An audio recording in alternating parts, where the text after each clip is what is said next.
भाऊसाहेब, तुम्ही म्हणता स्वराज्य घडवायचे, स्वराज्याचे तोरण बांधायचे, पण स्वराज्य म्हणजे काय हो?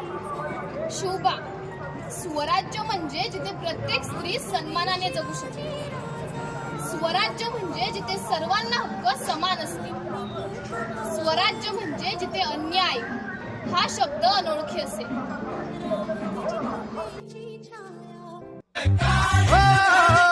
निशान भगवे भूवर फडके शत्रूचे मग कहा थंडाला ह्यो भाळी मागू मानला रगात हेच मागन राज तुम्हाला जीवन भाई बातोजी सुमचा मंदी तुमच्या संगती मर्द मराठी मातीचा